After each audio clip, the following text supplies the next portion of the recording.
Diz assim: e formou o Senhor Deus o homem do pó da terra, e soprou em suas narinas o fôlego da vida, e o homem foi feito alma vivente. Feche seus olhos, curva a tua face. Eu quero orar por esse momento.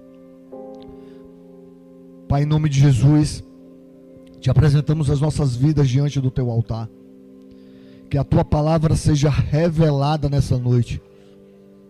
Que possamos trazer fundamentos que vão nos capacitar para uma jornada aqui nesse lugar e na nossa nação. Pai, te louvamos e te agradecemos porque a tua presença sempre é real nesse lugar. Obrigado porque o Senhor tem dado oportunidade de vivenciarmos tudo aquilo que o Senhor tem feito em nossas vidas e através das nossas vidas. Assim eu quero te louvar e te agradecer em nome de Jesus. Amém e amém. Gênesis 2:7, a Bíblia é muito clara. Gênesis é o princípio de tudo.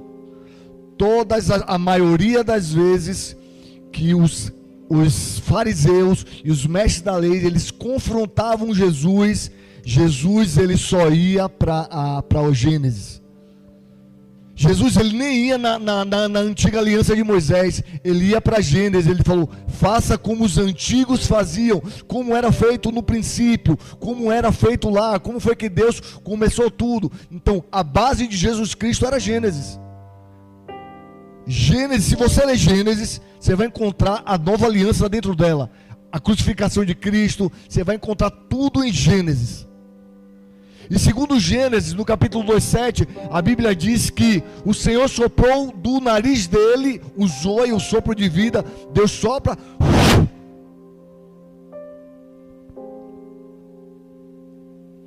uma respiração de vida. Porque quando a pessoa morre, não sei se vocês já tiveram no filme, né? Aparece, né, Ricardinho? Quando a pessoa morre, a pessoa, o sopro. Por isso que eu acho que Eclesiastes diz: a vida é como um sopro. Não é que a vida ele fala de curta, porque a vida não é curta, nós somos eternos. Então a vida não é curta, Hugo. Mas é porque é uma respiração a vida. E talvez amanhã, quando a gente, talvez pessoas hoje já estão perdendo esse sopro. E aí só fica a carcaça aqui. E nem sobra nada depois. E aí diz: o Senhor soprou no nariz dele uma respiração de vida, e assim ele se tornou um ser vivo. E aí fala, é porque essa Bíblia tá diferente. Você tem NVI aí? Essa é muito atual para mim.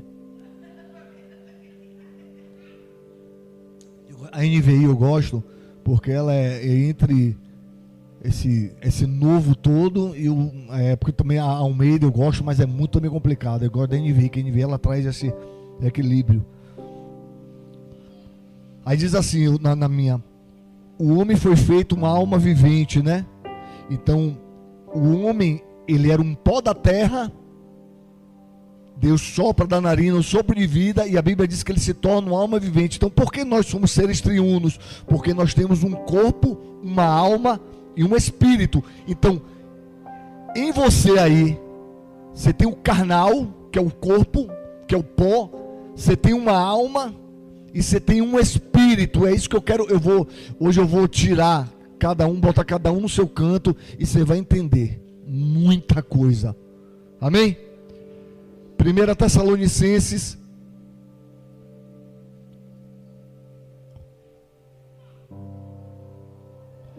Tessalonicenses capítulo 5, verso 23. E tudo dentro disso que eu estou falando aqui, tudo é válido. Se Deus nos fez com um corpo, se Deus nos deu um sopro de vida e nos fez uma alma vivente, é porque tudo tem seu lugar. E muitas vezes a gente acredita que só precisamos viver a parte do Espírito. Não, temos uma alma, temos um corpo, e precisamos cuidar dessas três partes. 1 Tessalonicenses 5,23 diz que o Senhor Deus da paz os santifique inteiramente, que todo o espírito, alma e corpo de vocês sejam conservados irrepreensível na vinda de nosso Senhor Jesus. Então, segundo Paulo aqui, ele está dizendo que precisamos conservar todas essas três partes.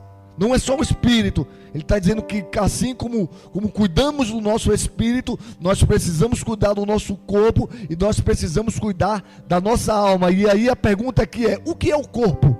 Aí eu vou trazer para você entender. Corpo é a parte visível e temporal do homem. Corpo é essa parte que você vê, enxerga. Você está vendo ali uma cafeteira, eu estou vendo o André aqui, eu estou vendo o mundo. Essa parte temporal sua, é o corpo, é a sua parte do corpo.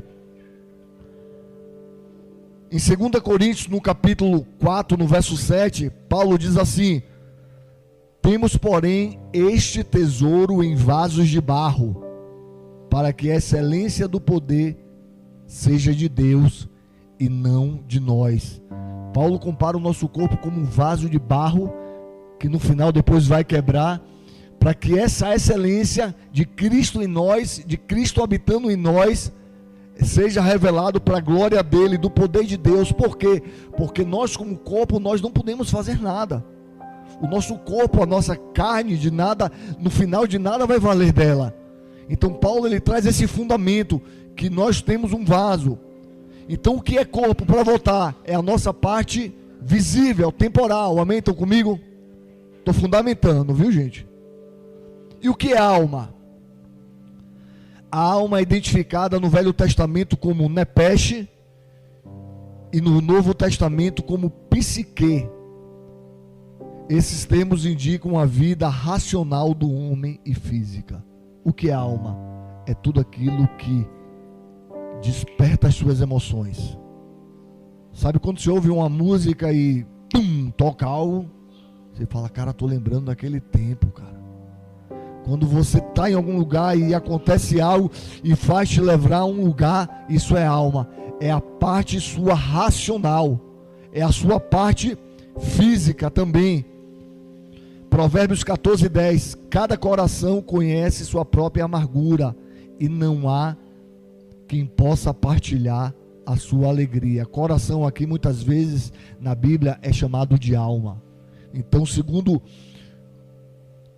o escritor de Provérbios, ele diz que cada alma conhece a sua própria amargura. Então a alma muitas vezes é o depósito de frustrações, decepções, medos, amarguras, sentimentos. Então tudo isso está impresso em nossa alma. É como se ele fosse um HD, que tudo que acontece em nossa vida, ela imprime na nossa alma.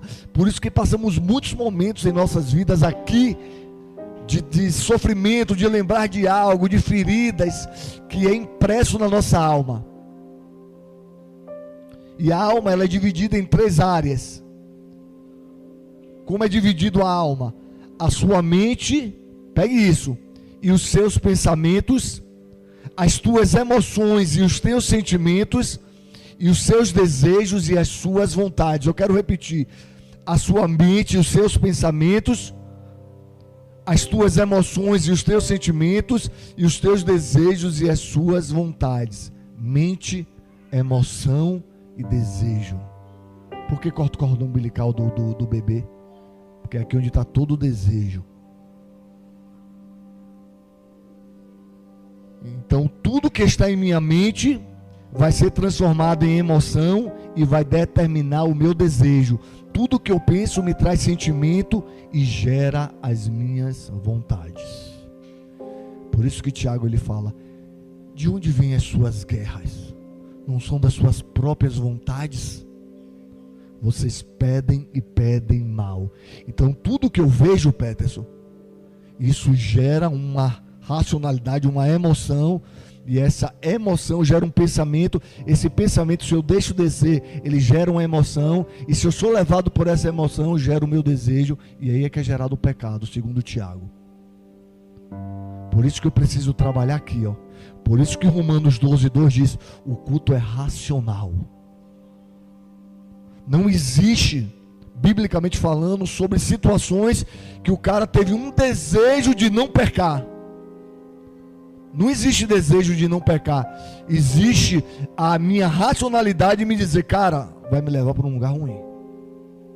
e eu mudo essa minha racionalidade, muita gente fala sobre mindset, e eu começo a determinar uma outra estrutura de vida, eu começo a ser guiado por um outro, e aí eu entro no penhor do Espírito. Então tudo basicamente é racional.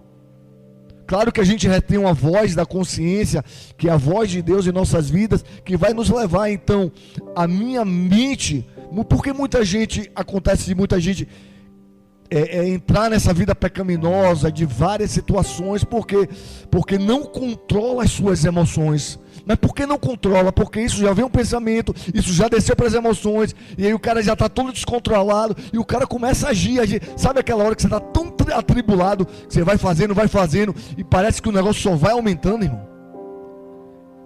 E tudo está no nosso controle aqui, mano. E às vezes muita gente aprendeu que vai vir um anjo e vai parar você, e não, eu vou dar um sentimento aí, ó, não vai fazer isso não, porque aí você fala, pô, não vou fazer não.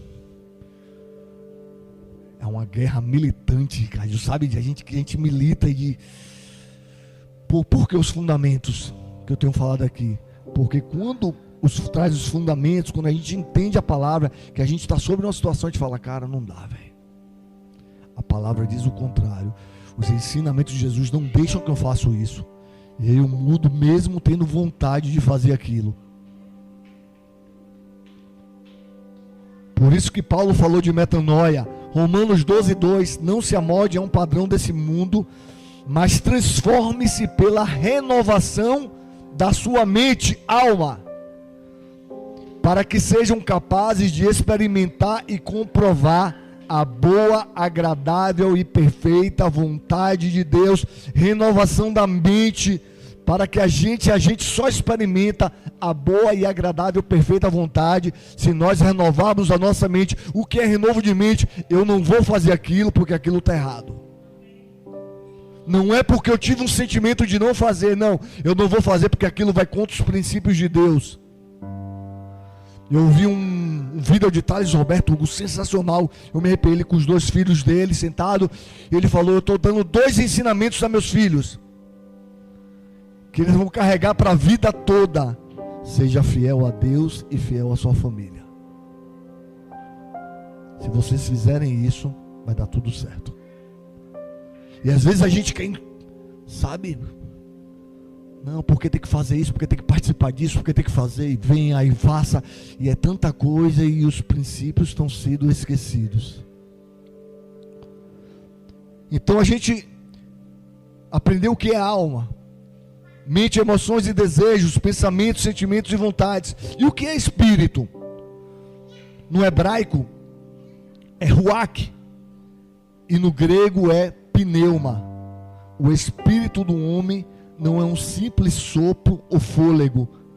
O espírito do homem é a nossa vida imortal, é a nossa imortalidade. Sabia que a gente é super-herói, irmão? A gente é imortal, Pedro. É porque às vezes quando a gente fala sobre imortalidade, às vezes a gente se concentra logo no nosso corpo, né? Na nossa alma. Mas se a gente pensar em imortalidade como espírito, nós somos imortais. Por isso que aqueles discípulos e os apóstolos, inclusive eu vou, não sei se é a partir desse domingo que eu vou viajar, que eu vou estar na Bahia, que eu vou pregar na igreja de um amigo. Na outra semana eu vou começar uma série sobre as igrejas do Apocalipse, uma série muito legal que eu tenho. E aí vocês vão entender porque aqueles homens, os caras eram tão sinistros, irmão. Aquela época era tão sinistro que você sabia que virou uma idolatria em ser mártires. Eles queriam ser mortos, aí virou uma idolatria. Cristo não era mais o centro, e sim a morte.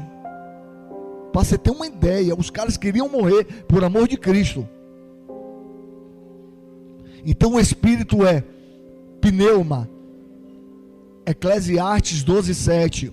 Bota aí, Débora, para mim.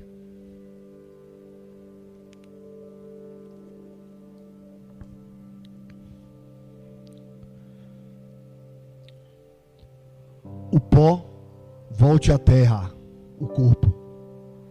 O tesouro de como é que Paulo falou ali?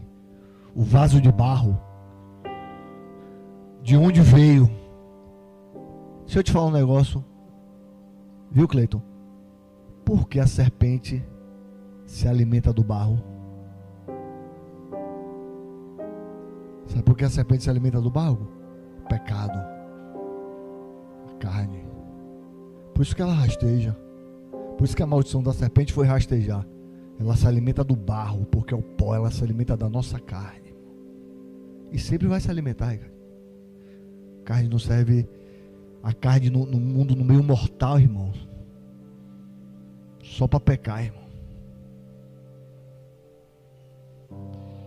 Do pó volte à terra de onde veio, e o espírito volte a Deus o que o deu. Então o espírito vai voltar, irmão. Sabe aqueles videogame que você joga, filmes que você vê, você não vai nem sentir. Às vezes a gente, sua avó que você estava falando, é uma sensação tão boa, só que a gente está tão preso, Ricardinho, nesse mundo, que a gente acha que a pessoa está sofrendo. Quem está sofrendo é a gente, irmão. Está tão preso na emoção, sabe? Lá no passado, porque eu vivi, ela tal. Voltou para Deus. Está no seio de Abraão, irmão.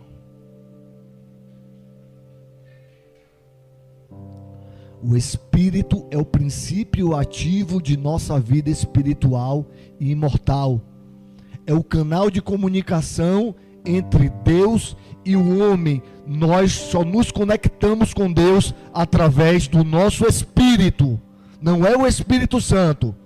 Existem dois Espíritos na Bíblia. O Espírito com E minúsculo, que é o nosso Espírito, é o zoe soprado ali em Gênesis. E existe o Espírito Santo, que é um E maiúsculo. Você tem que discernir isso. Então o Espírito Santo, na verdade, ele é o paraclepto. Ele é aquele que nos guia, é aquele que pega em nossa mão e nos leva em momentos de aflição, de angústia. É o Espírito, na verdade, é o que nos conduz por toda a verdade. Só que o nosso Espírito é diferente. O nosso Espírito, para se conectar com Deus, ele conversa com o próprio Espírito Santo. Deixa eu desmistificar algo aqui. Jesus não está aqui. Muitas vezes a gente precisa orar pelo nome de Jesus, mas Jesus ele não está aqui. Segundo a Bíblia, Jesus está à direita de Deus, intercedendo por nós como um advogado. Então Jesus ele não está aqui, quem está aqui é o Espírito Santo. Eu vou para que ele venha. Então, a parte imortal ativa dentro no meio de nós é o Espírito Santo. É ele que nos conduz. Por que o Espírito? Porque ele prescrutou tudo que foi criado através de tudo que Deus fez através de nós. Ele sabe, porque ele estava lá. Então ele sabe tudo que você precisa, e ele sabe tudo que você foi feito para ser. Por isso que precisamos ter comunhão com o Espírito de Deus, que é o Espírito Santo. Porque eu tendo comunhão com o Espírito de Deus, o que é que vai acontecer? Ele vai parar e ele vai me falar quem eu sou.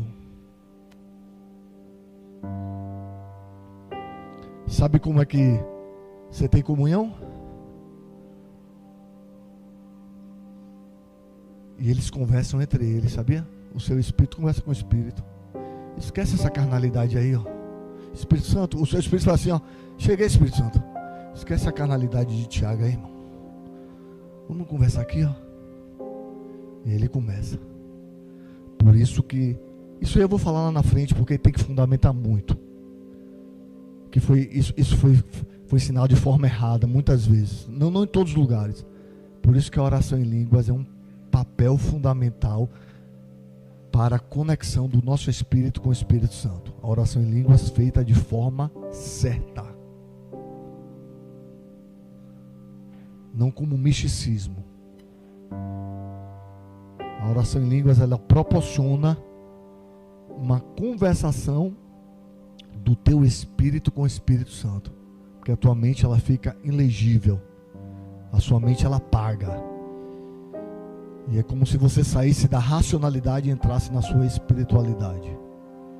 E eu costumo dizer que é como se fosse um download, sabe quando você está baixando um aplicativo e pum, pum, pum, pum, pum, pum, pum, pum, pum. E aí você está em um lugar, Peterson, daqui a pouco tem uma situação que você sempre fez de uma forma, daqui a pouco naquele lugar você faz a situação de outra forma, e você fala, cara, mudei. Não sei se vocês tiveram essa sensação, eu tenho uma sensação direto. Né, André? direto. Então, o Espírito é o canal de comunicação entre homem e Deus. 1 Coríntios 15, 23. Bota aí, Débora, para mim. 1 Coríntios 15, 53. Eu vou falando, aí Débora vai colocando, a gente ganha tempo, certo? Pois é necessário que aquilo que é corruptível, que é a nossa carne, se revista de incorruptibilidade, que é espírito, e aquilo que é mortal se revista de imortalidade. Resumindo, e Débora, eu vou te mandar um negócio aí, você bota aqui. Daqui a pouco você bota aí para mim.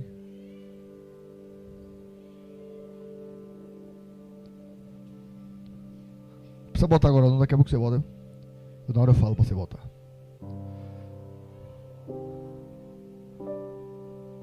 Vocês estão de boa? Tá entendendo? É um estudo, amém, amado? Se a gente não se fundamentar, amado, a gente vai começar a gerar coisas que não tem fruto nenhum. Eu estou nessa batalha, estou tentando entender, compreender as coisas, entendeu? Para fazer as coisas da forma mais... A gente sabe que a gente não vai chegar no correto, mas tentar errar menos. E para tentar errar menos, tem que trazer fundamentos. Saber discernir isso. Então, resumindo, o corpo é a consciência do mundo externo, a alma é a consciência própria e o espírito é a consciência de Deus. Bota aí, Débora, esse negócio que eu te mandei aí, por favor. Eu fiz um gráficozinho para vocês entenderem.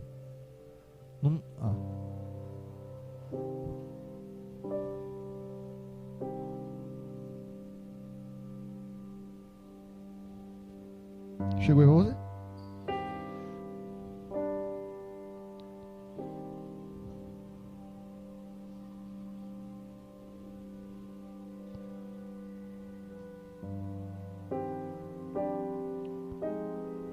Enquanto a Débora bota aí, eu vou botar aqui. Então, dentro disso, já estou chegando para o final. Eu quero trazer alguns tipos de relacionamento, de como nós nos relacionamos com Jesus. Porque muitas vezes nós nos relacionamos de forma física com Ele, outras vezes a gente se relaciona de forma almática e poucas vezes nos relacionamos com Ele de forma espiritual, que é a forma correta. Não que as outras estejam erradas. Por exemplo, o relacionamento físico.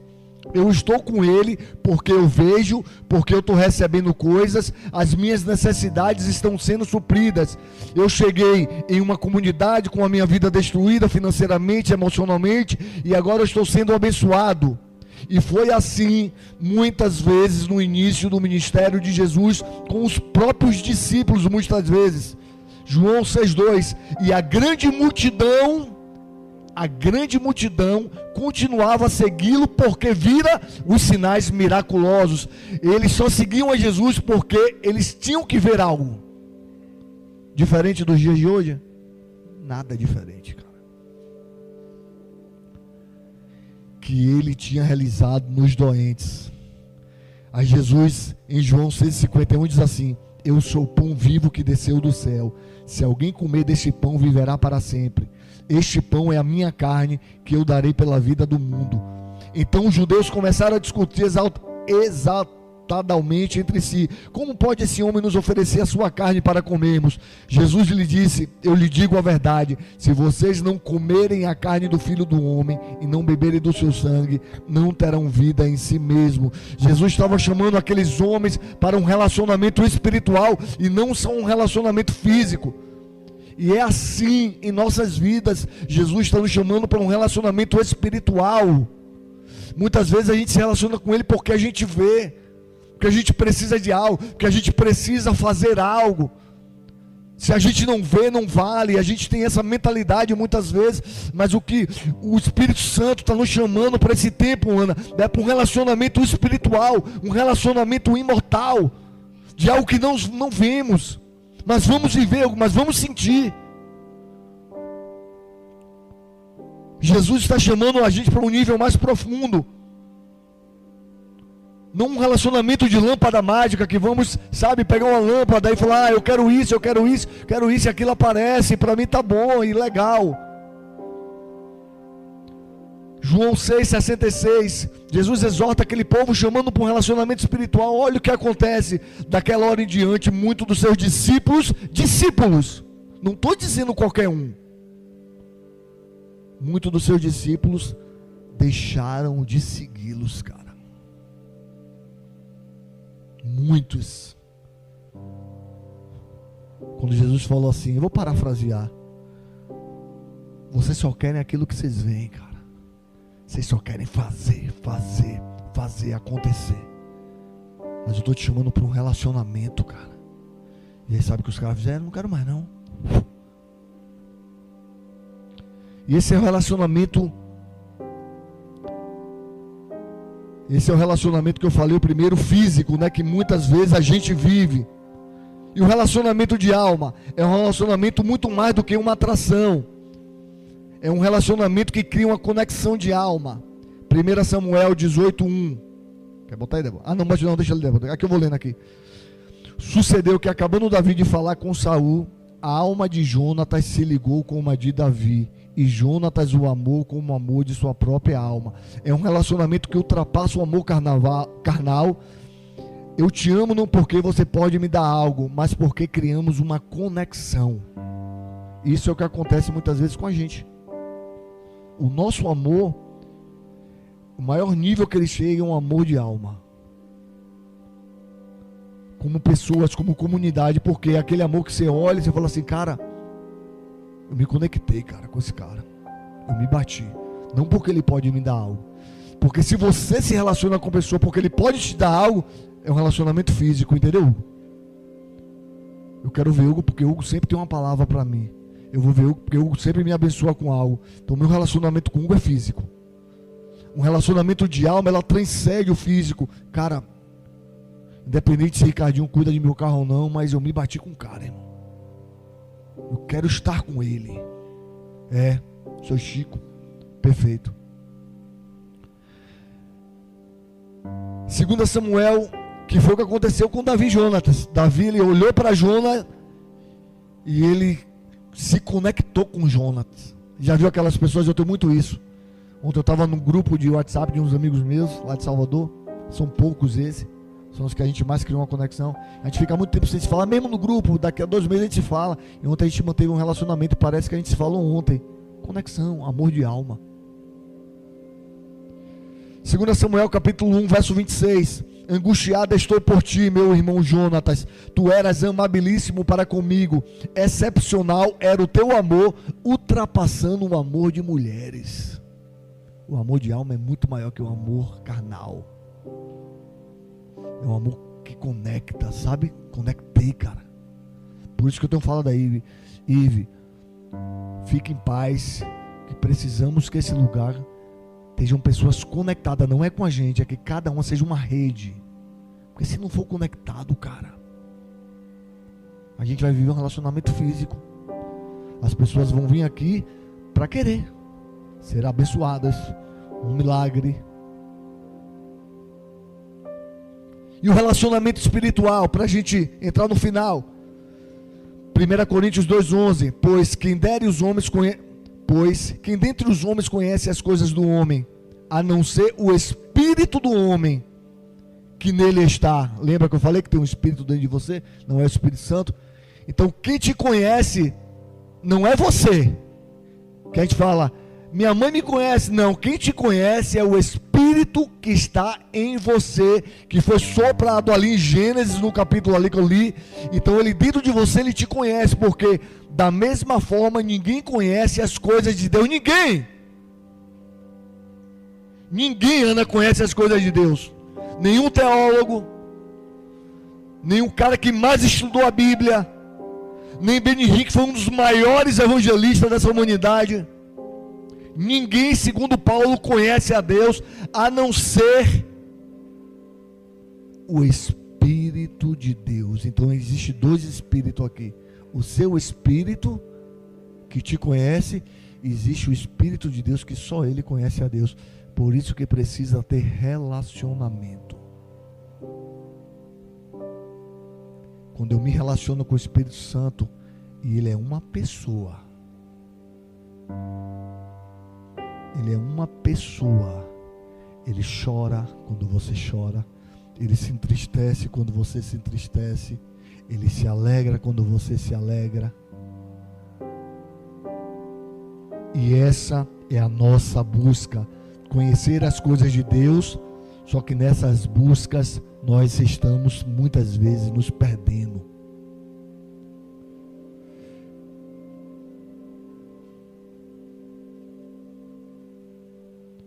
Só vamos conhecer Ele através de um relacionamento espiritual, 100% espiritual.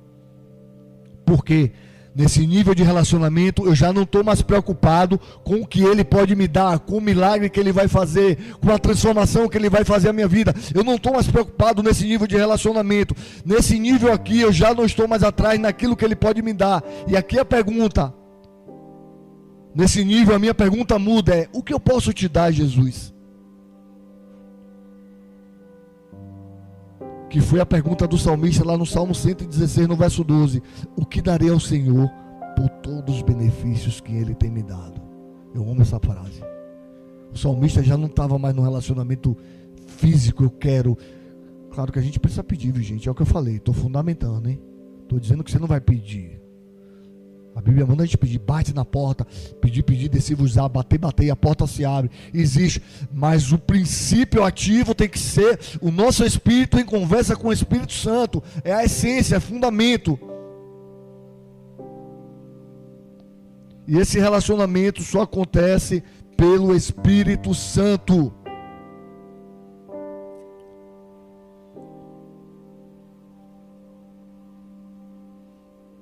Uma coisa é eu ter um relacionamento através da minha mente, que só gera informações. E o apóstolo Paulo falou que só quem conhece a Deus é o Espírito de Deus. E aí, onde é que eu fundamento tudo isso? Na palavra. Colocou aqui, Débora? Eu fiz um gráficozinho, ó. Formação do homem. A alma é dividida em 3 áreas: mente, pensamentos, emoções, sentimentos, desejos e vontade. Romano 12. O corpo, a consciência do mundo externo, a alma, a consciência própria, e o espírito, que é a consciência de Deus. O que é o espírito? E para fundamentar isso na Bíblia, a vida do apóstolo Paulo, que eu quero encerrar agora.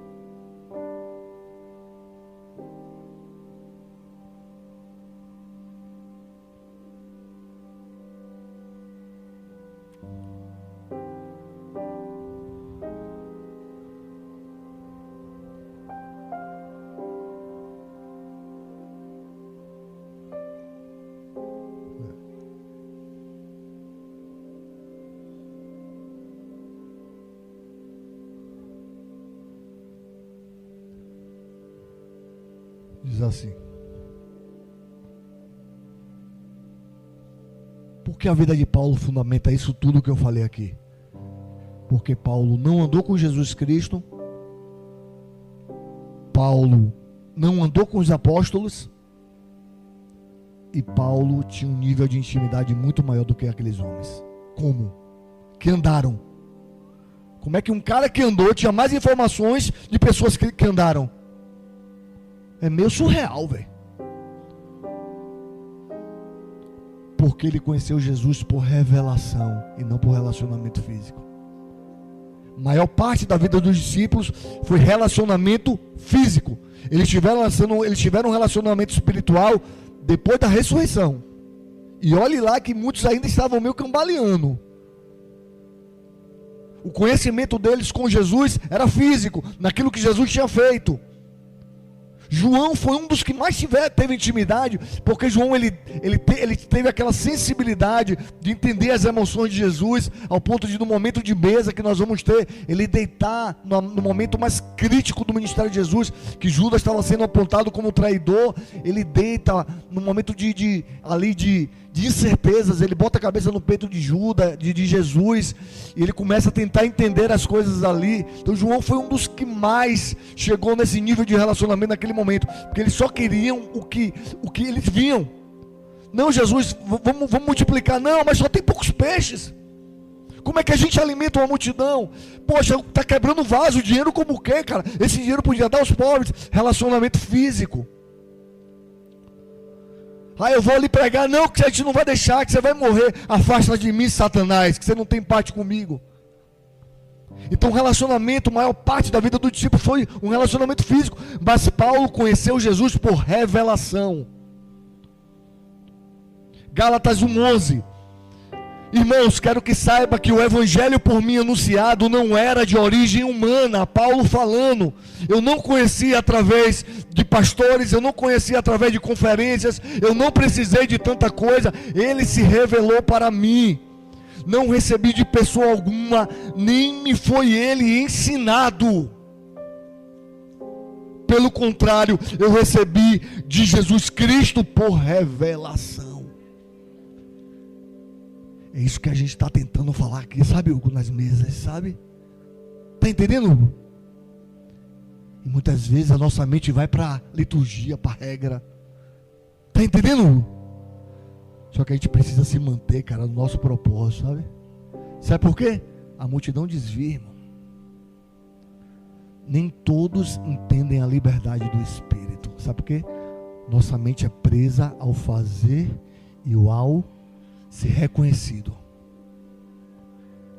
Eu falei sobre deísmo terapêutico religioso aqui.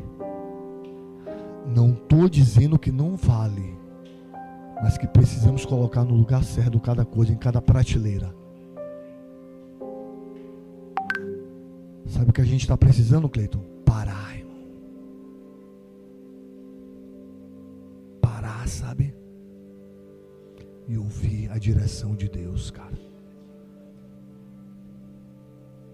Parar. Não que a gente vai ficar parado. O que você tem para fazer?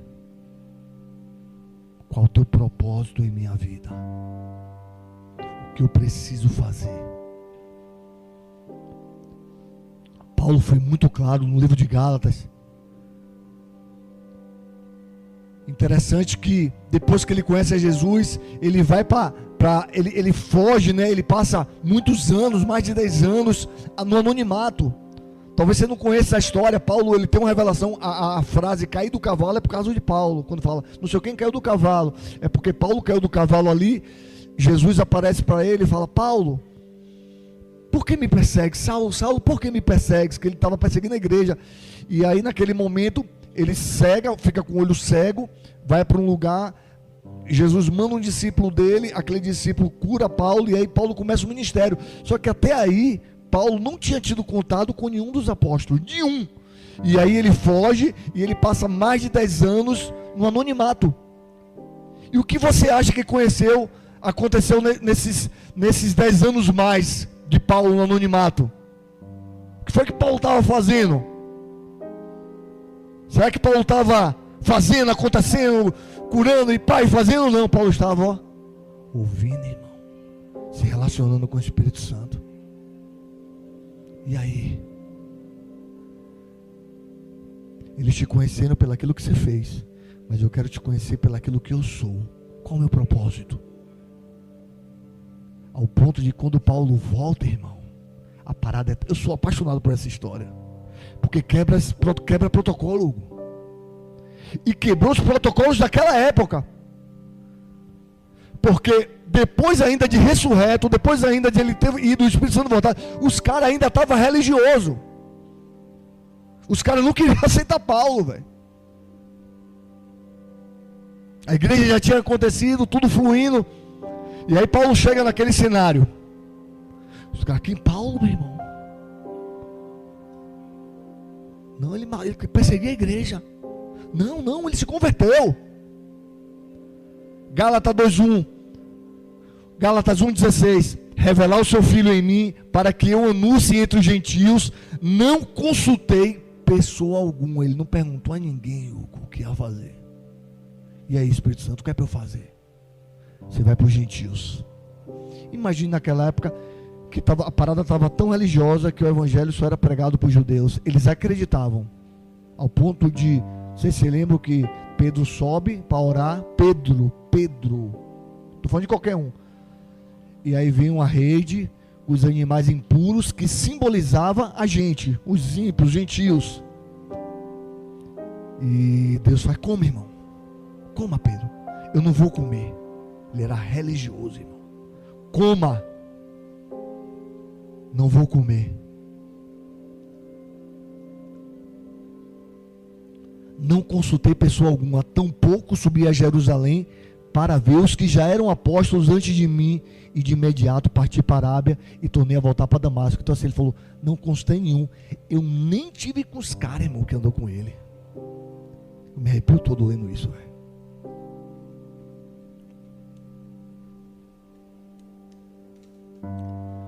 Você não precisa, irmão,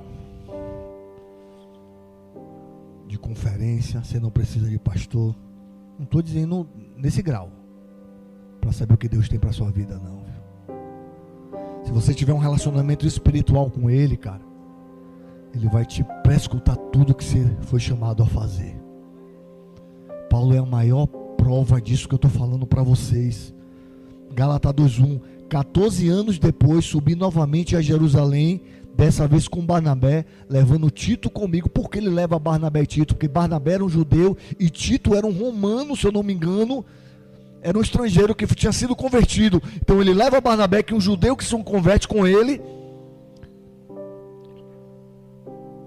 E ele leva Tito para quê? Para testemunhar aquilo que Deus já estava fazendo. Ó, tá vendo o que Deus faz? Eu trouxe um judeu convertido a Jesus e eu estou trazendo como é que fala? Um estrangeiro. E aí, agora que ele vai estar com os discípulos. Aí agora, depois de tudo está acontecendo na vida de Paulo, depois de 14 anos que ele passa em anonimato ali,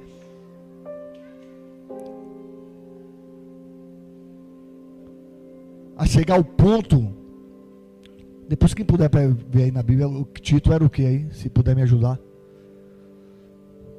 Tito era, qual era a nacionalidade de Tito? Grego, Tito era grego. Um grego se converte. Um judeu, para judeu se converter, irmão, era treta, viu, irmão? Os caras eram enraizados pelas leis. Então Barnabé se converte e Tito se converte, um grego e um judeu. Ele chega com os dois caras, irmão. Os caras olham e falam, rapaz,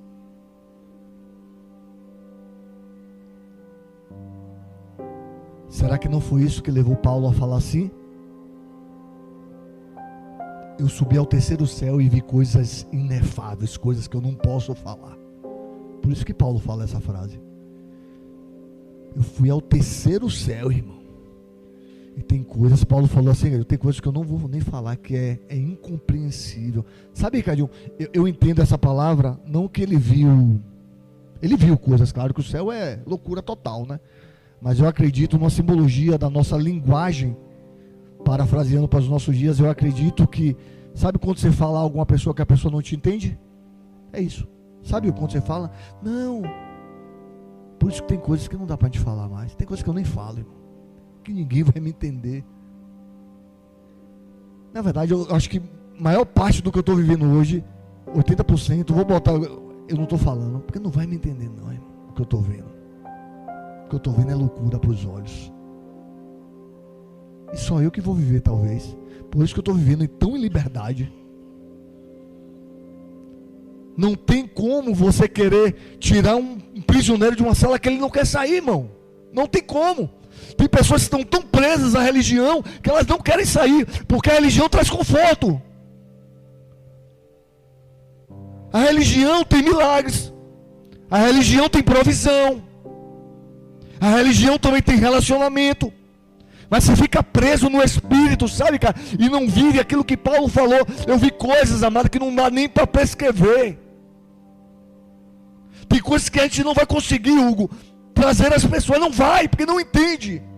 Está tão aprisionadas, sabe? Estão tão presas às raízes religiosas, evangélicas, culturais, que não vão conseguir dar um passo.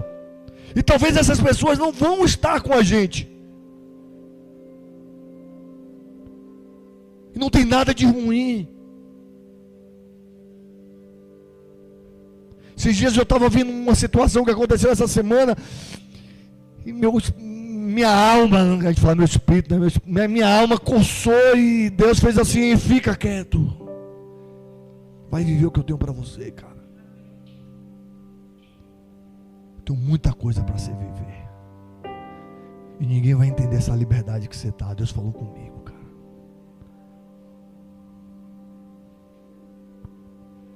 E esse foi o relacionamento de Paulo.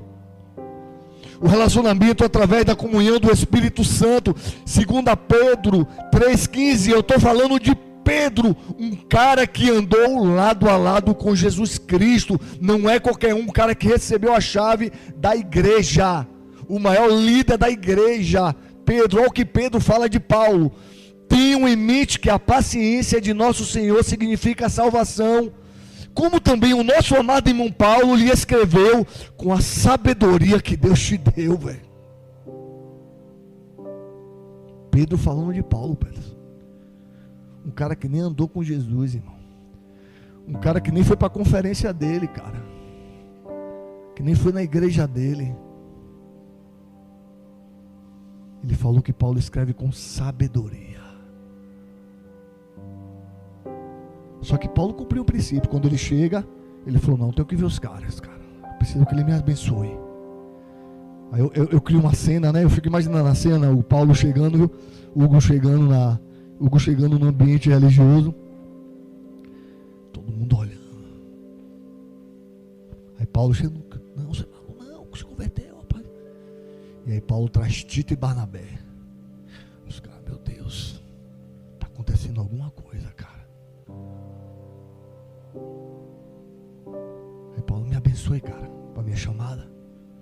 Eu preciso cumprir essa missão. E aí Paulo começa a falar. Aí os caras param, olham para o outro. João olha para Pedro assim, ó: onde é que ele sabe dessas histórias? Aí Tiago olha para Lucas foi depois. Tiago olha para o outro irmão e faz: ele nem estava com a gente, cara.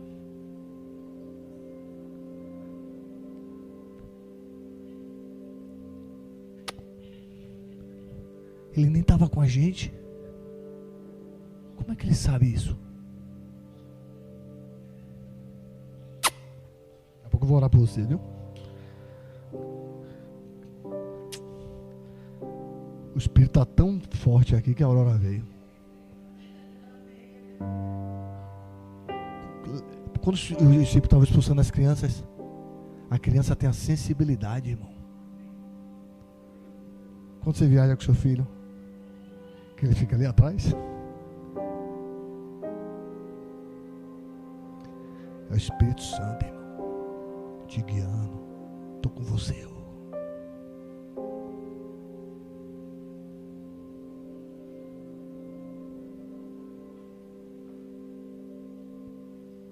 Para finalizar, 2 Pedro 3,6. O relacionamento do cara era tão sinistrão com o Espírito, tão sinistro, que Pedro fala assim, 2 Pedro 3,16. 2 Pedro, Pedro já está bem velho, viu? Bem um ancião. Imagina um ancião escrevendo de um outro cara. Então o cara não está falando qualquer coisa. O cara está falando coisas que ele viveu. Era uma carta de Pedro. Olha o que Pedro fala de Paulo. Olha que loucura, cara. 2 Pedro 3,16. Quer botar aqui? Ah, você já ligou aqui, né? Se vocês quiserem abrir a Bíblia. Olha que loucura, Ricardinho. Pedro fala de Paulo. Um cara que nem andou com Jesus. Que não seguia, que não tinha liturgias. Que não tinha, sabe? Não fez apostilas.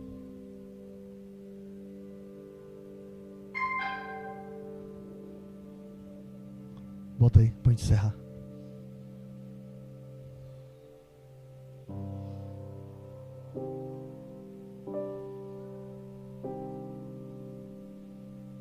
O Espírito está aqui, viu, gente?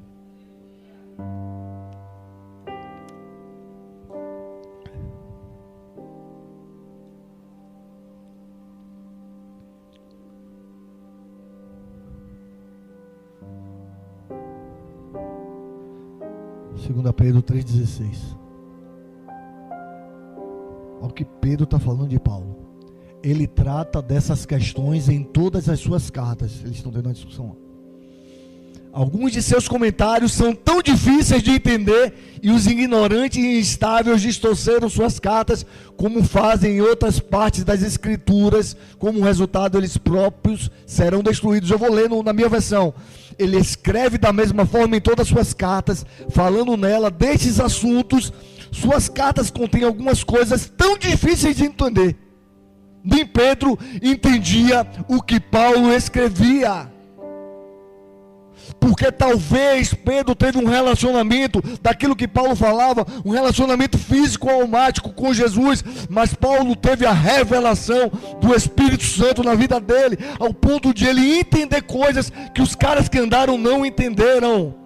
Por isso que vem aquela frase que às vezes muita gente usa de forma errada: bem-aventurado aqueles que não viram e creram. Não está falando da gente, está falando daqueles que iriam andar pela ação do Espírito Santo. Os que não veem e creem, que tem um Espírito, Patrick.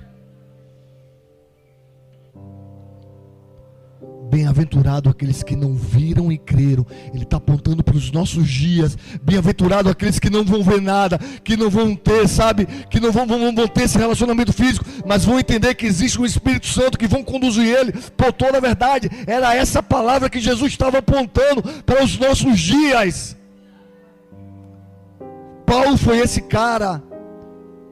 Pedro andou com Jesus e não entendia certos assuntos que Paulo escrevia, porque a comunhão no Espírito, Ricardinho, é muito mais reveladora que qualquer outra comunhão. Deixa eu te falar algo: você não precisa muito fazer, você não precisa de que pessoas te guiem, você precisa de uma comunhão intensa com o Espírito Santo de Deus. Eu me lembro que quando eu me converti, cara, eu tenho falado aqui, eu vou até mudar essa palavra. Eu não fui discipulado, não estou dizendo que eu não fui discipulado. Eu estou falando que o meu início foi em um quarto, foi com a Bíblia, foi com a comunhão com o Espírito Santo. Ele falou: Tiago, vamos por esse caminho, é assim agora. E eu estou aqui por causa disso, porque talvez se eu tivesse passado por mão de homens, eu não estaria. E é real. O que ele arrancou minhas dores, sabe, no meu quarto foi ele. Sabe, porque eu vinha de uma religião que eu sabia que isso era real, que o mundo espiritual é real, que o capeta é real, que anjos é real, que existe uma ação espiritual 100% em nossas vidas. Não é domingo na igreja, é 7 e 6 dias fora, é 100% a igreja todo dia. Nós somos a igreja, cara. Então é revelador. Então quando ele é revelado, você não precisa que ninguém te dite regras. A gente vai até ler um livro aqui, a gente está nas quintas lendo um livro, a gente vai ler um livro fora de, sem regras.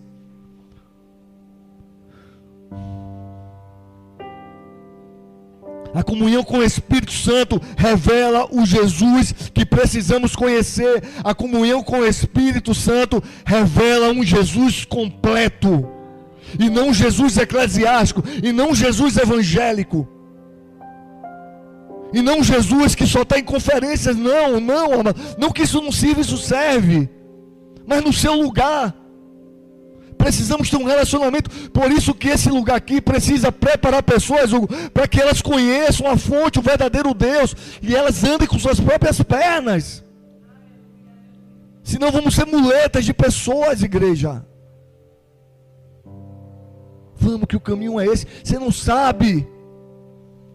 A gente pode direcionar uma coisa, mas quem guia é o Espírito, amado. Jesus entra no deserto sendo guiado pelo Espírito, a Bíblia diz. E ele sai do deserto com o Espírito sobre ele. Diferente. O deserto ele guia, Peterson, para a gente passar pelas nossas guerras, nossas batalhas. E quando a gente passa essa fase, ele vem e nos batiza com poder que está sobre. Agora ele está sobre Jesus. E ali a Bíblia diz que começa todo o ministério de Jesus Cristo. Ele nos guia pelos desertos, gente. Ele nos guia, Hugo. Ele vai nos guiando, sabe, cara? E às vezes a gente espera um domingo, sabe? Vou ver, eu espero. Amo. Pudesse eu estaria aqui todos os dias, cara. Mas Deus tem um ministério muito maior que isso para a minha vida, cara. muito maior.